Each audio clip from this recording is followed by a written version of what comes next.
경원선 연천 연장 사업이 당초 계획과 달리 직결 운행이 취소될 수 있다는 우려가 나오고 있는 가운데 김덕현 연천 군수가 직결 운행을 장담해 그 배경에 관심이 쏠립니다.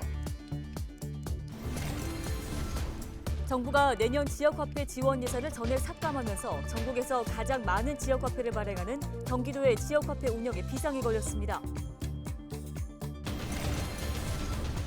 추석 명절을 앞두고 본격적인 벌초가 시작되면서 벌쏘임 사고가 잇따르고 있습니다. 자칫 목숨을 잃을 수 있는 벌쏘임 사고 예방법을 알아봤습니다. 의정부 성모병원이 광학과 나노기술을 활용해 임신부의 당뇨 진단 시기를 석 달 앞당기는 진단법을 개발했습니다.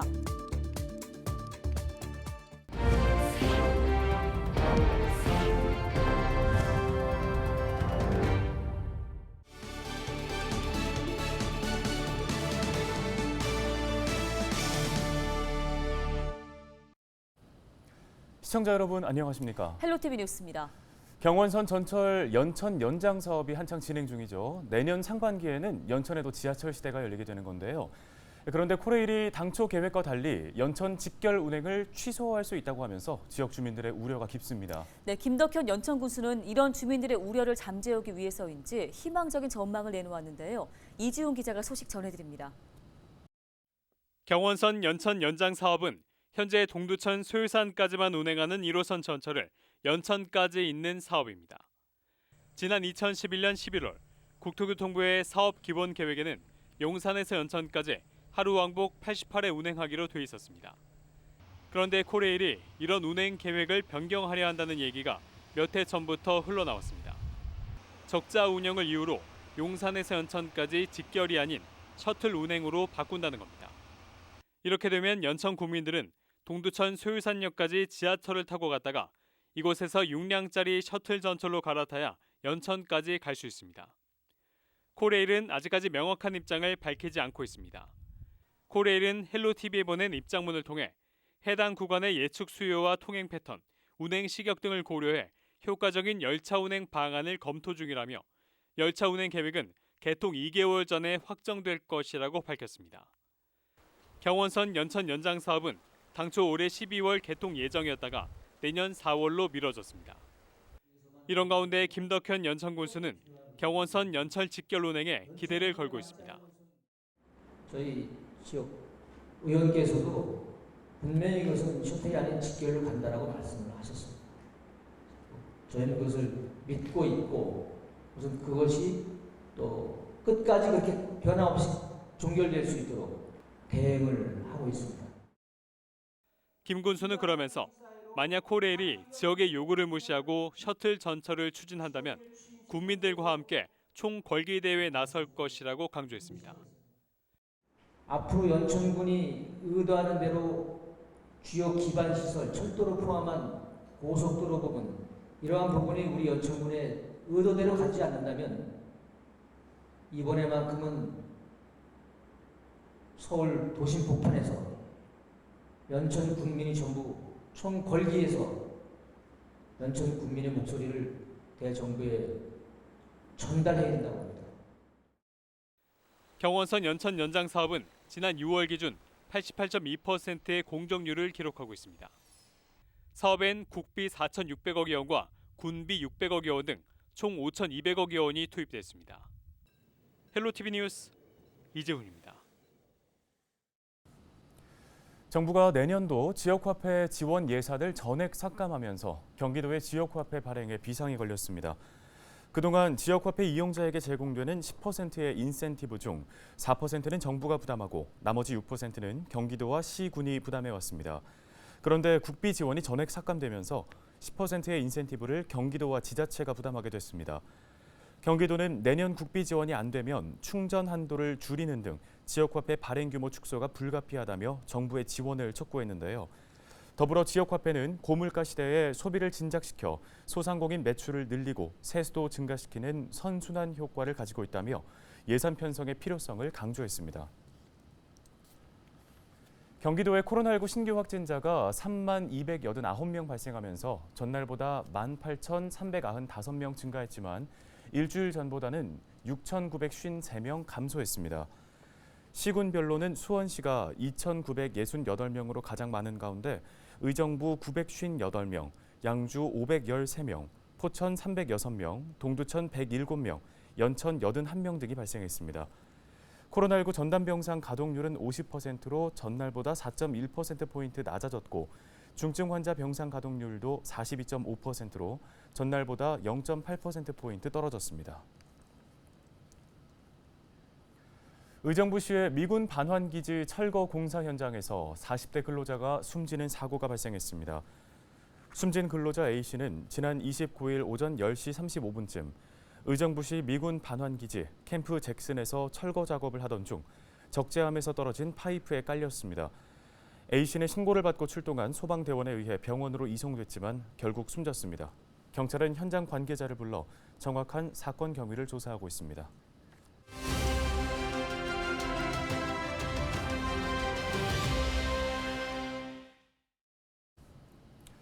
추석 연휴를 앞두고 본격적인 벌초가 시작되면서 벌쏘임 사고도 잇따르고 있습니다.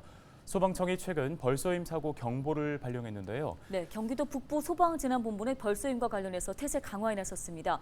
경기도 북부 소방재난본부 예방과 생활안전팀 전현식 소방교 연결해 보겠습니다. 안녕하십니까? 네, 안녕하세요. 예, 앞서 저희가 전해드린 것처럼 지금 벌쏘임 사고 경보가 발령된 상황인데요. 그만큼 사고가 좀 빈번하게 잇따르고 있다는 방증이 아닐까 싶습니다. 실제 사례가 어느 정도인가요? 8에서 9월에는 벌이 산란하는 시기로 활동이 왕성해지고 민감해서 공격성이 강해지기 때문에 벌쏘임 사고와 벌집 제거 출동이 급격히 증가하는 경향이 있습니다. 최근 벌쏘임 사고가 증가하면서 소방청에서 지난달 27일 오후 2시부로 벌쏘임 사고 경보를 발령했는데 경보 발령은 벌쏘임 사고 위험 지수가 80을 초과하거나 초과할 것으로 예상될 때 발효됩니다. 네, 이 벌쏘임 사고 관련해서 어떻게 대응하고 계시는지 궁금한데요. 벌쏘임 사고가 여름철에 집중되는 점을 고려해서 벌집 제거 보호복, 원격 말벌 퇴치기 등 벌집 제거 장비 운영 실태를 살피고 소방서별 생활안전 출동 전담 대원을 지정해서 출동 태세를 강화하고 있습니다. 그리고 또 시민들에게 경보 발령 사항을 널리 알리고 언론 매체나 SNS를 활용해서 벌쏘임 사고 예방 홍보 활동에도 최선을 다하고 있습니다. 네, 이렇게 주의를 당부하고 대응 태세를 강화한 데에는 벌쏘임 사고가 그만큼 위험하다는 건데요. 간단히 볼 일이 아니라는 건데 그 이유가 있을 것 같습니다. 얼마나 위험한 건가요? 네, 맞습니다. 말벌에 쏘여서 알레르기 반응으로 과민성 쇼크가 발생하면 생명이 위험할 수 있기 때문에 여름철에는 특히 각별한 주의가 필요합니다. 실제로 작년 경기 북부 지역에서 발생한 벌쏘임 사고가 7에서 9월 사이에만 전체 출동 건수의 77%를 차지했습니다. 네, 시민들 개개인의 주의도 좀 각별히 필요할 것 같습니다. 어떤 점들을 주의해야 하고 또 벌에 쏘였을 경우에는 어떻게 대처를 해야 될까요? 벌은 냄새에 자극을 받거나 어두운 색의 강한 공격성을 나타내기 때문에 야외 활동할 때는 자극적인 향의 향수나 화장품을 사용하는 것을 자제하고 어두운 옷보다는 밝은 색의 옷을 입는 것이 좋습니다. 특히 이번 추석을 앞두고 벌초나 성묘하러 많이 가실 텐데 주변에 벌집이 있는지 위험 요소를 미리 확인하고 벌을 자극하는 행동은 삼가하는 것이 좋습니다. 만약 벌에 쏘였을 때는 신속히 벌침을 제거하고 쏘인 부위를 소독하거나 깨끗한 물로 씻은 다음 냉찜질을 해주면 통증을 줄이는 데 도움이 됩니다. 장수 말벌처럼 독성이 강한 말벌에 쏘여 호흡곤란과 같은 이상 반응이 발생할 경우에는 즉시 119에 신고하고 병원 진료를 받는 것이 안전합니다. 네, 알겠습니다. 말씀 여기까지 듣겠습니다. 경기 북부 소방재난본부 예방과 전현식 소방교였습니다.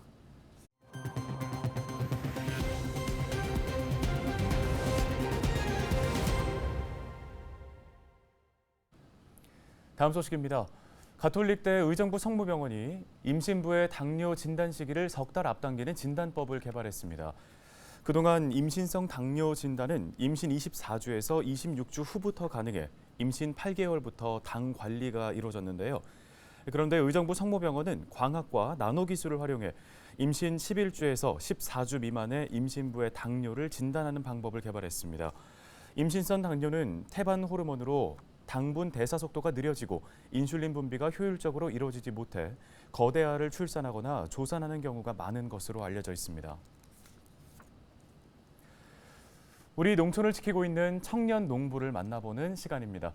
자, 이번 순서는 전남 해남에서 양돈 농장을 운영하는 아버지와 함께 육고기 가공 분야에 뛰어든 20대 여성 농업인을 만나봤습니다. 고정민 기자입니다. 양돈학을 전공하고 있는 올해 25살의 최진 씨. 자신의 고향인 전남 해남에서 육고기를 가공하고 있습니다. 양돈 농장을 운영하는 아버지를 도와 가업을 이어받기로 한 겁니다. 유럽처럼 한국에서도 직접 키운 돼지, 본인의 돼지로 가공을 하고 싶다는 꿈을 아버지도 같이 가지게 되었고요. 소품이나 제품 디자이너가 꿈이었어요.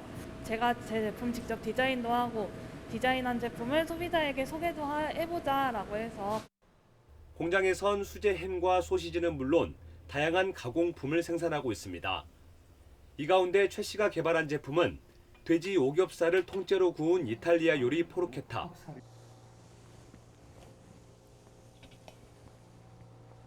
고기를 직접 일일이 손으로 말아서 풀리지 않도록 한 뒤 겉은 바삭하게, 속은 촉촉하게 오븐에 구워내는 게 관건입니다.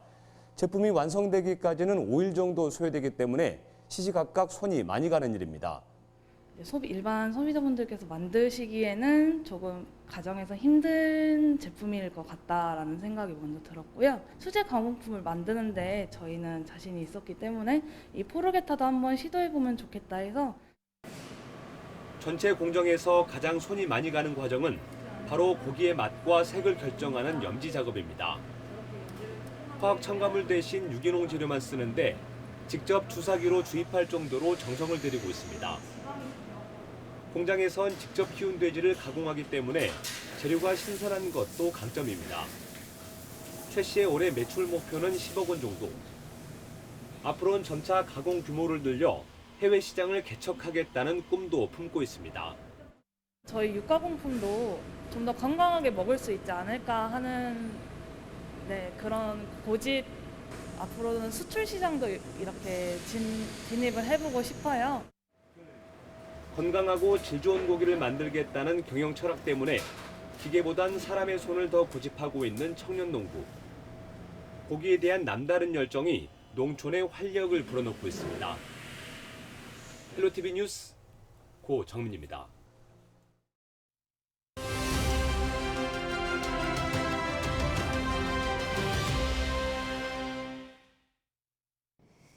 야자.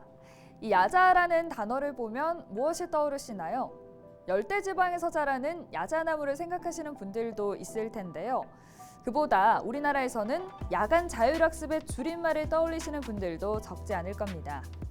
학생들의 학력을 높이기 위해 정규 수업 이외에 스스로 공부하는 시간으로 마련된 야간 자율학습.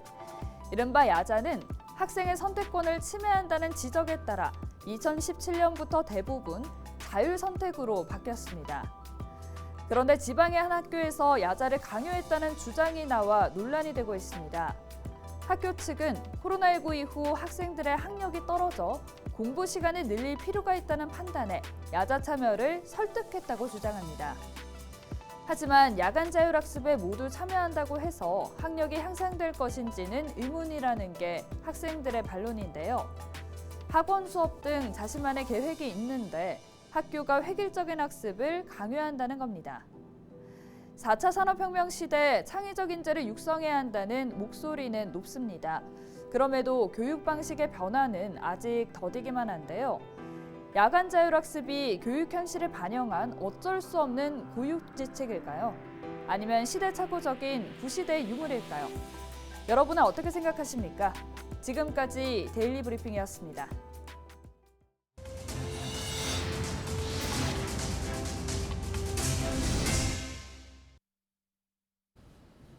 뉴스 마치겠습니다. 네, 시청해주신 여러분 고맙습니다.